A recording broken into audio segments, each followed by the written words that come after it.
My boyfriend doesn't want to marry me because I'm an immigrant plus update.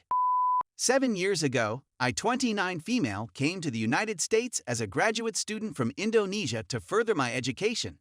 It was just a few months after I moved that I met my boyfriend, 30 years old, and we've been together ever since. My spouse is a naturalized citizen of the United States of America. We had a serious discussion about where we wanted our relationship to go when I graduated. At the time, I made it clear that I wanted to marry and have children in the near future. My lover had similar opinions to mine as well. During one of my conversations with him, I inquired as to whether he saw it occurring with me, since I didn't want to be stuck in a relationship with no future. He told me that he loved me and that we were on the right road in our relationship. As of last week, we had been together for 7 years. We'd spoken about marriage on a few occasions, but we were both focused with our respective occupations at the time, so it didn't seem like the proper time. In the meanwhile, my company has recently informed me that it is possible that my department's work would be outsourced in the future. I'm in the United States on an H-1B visa, temporary worker, which means I must begin looking for a job as soon as possible if I wish to stay in the country. I brought it up last week, on the occasion of our wedding anniversary. I inquired as to whether he thought it was a good time to contemplate getting married, since it would also help me with my visa difficulties. He said it was. He looked like he was about to puke.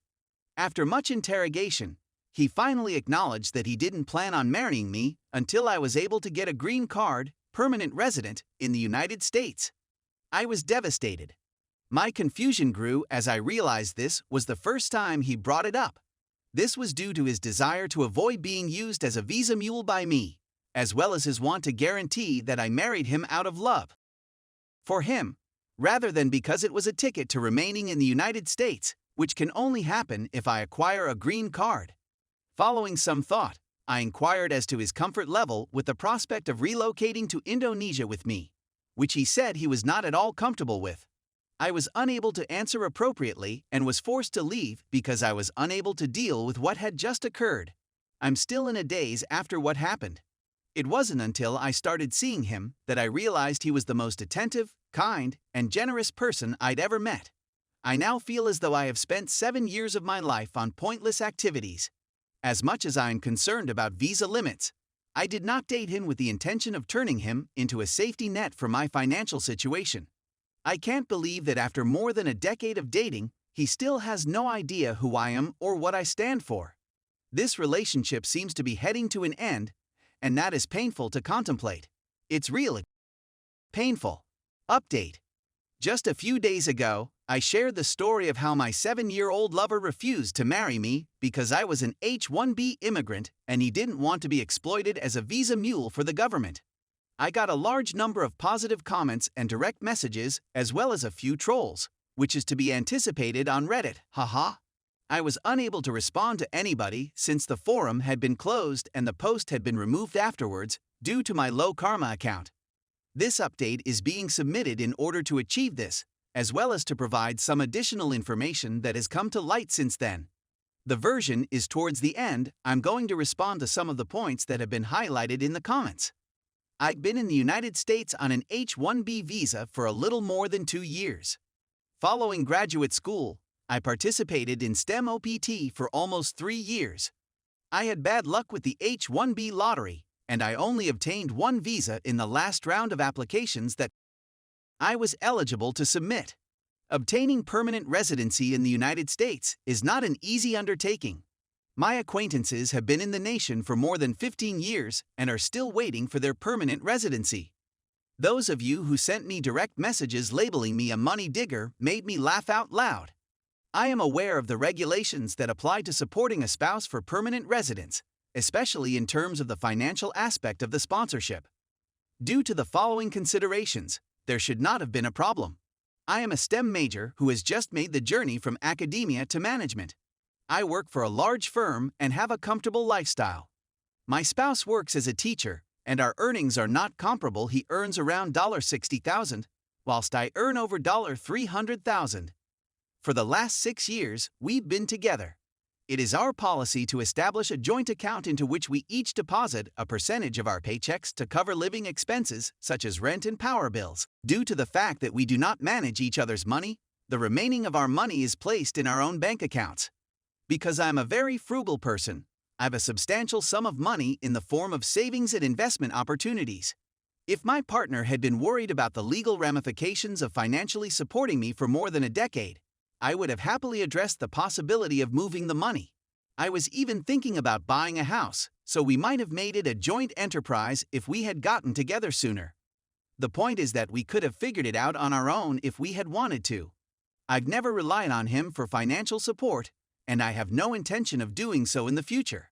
I may not have looked into everything, but you should be aware that I only considered the marriage for visa option recently, when the thought of having to leave the country loomed large over my head.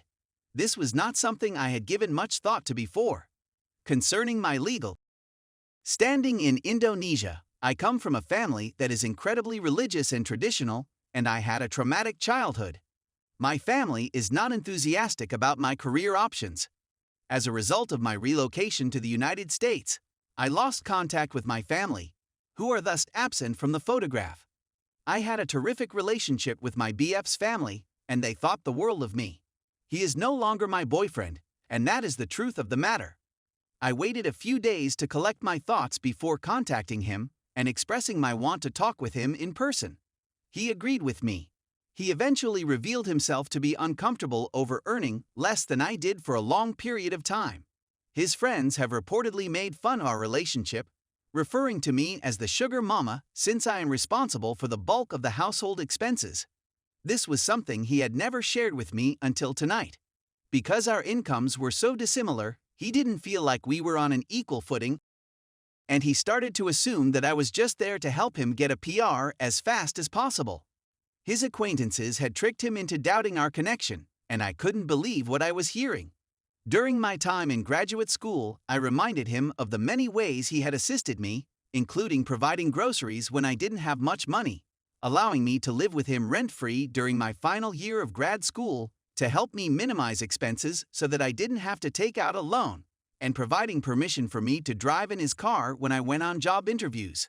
I explained to him that he did things because he cared for me, and that my shouldering the majority of household expenses after I started working is my way of repaying him for all he had done for me in the past. He expressed understanding of what I was saying, but added that he did not anticipate my earning more than he would in the near future. I inquired as to whether he would be interested in couples counseling as some of you had suggested, and he declined, stating that he did not feel he was being unreasonable. He said that he wished to be the provider in a relationship and that he did not feel that way in ours. Thus, there is no turning back unless I resign from my job and found another that paid much less, which is not going to happen until after the holiday season. To shorten a long story short, we decided to part ways. His family is in disbelief. They were hoping that he would propose soon. My temporary home is in Ayrton, which is where I'm staying for the time being. To bring this report to a close, here's some more fantastic news. My employer offered me a job that was similar but in a different department. However, since it is located in France, there is a little decrease in pay for this position. I'd always wanted to live in Europe, so I jumped at the chance when this opportunity presented itself. In the next 8-12 weeks, I'll be relocating to the new place, which I've signed the relocation contract for.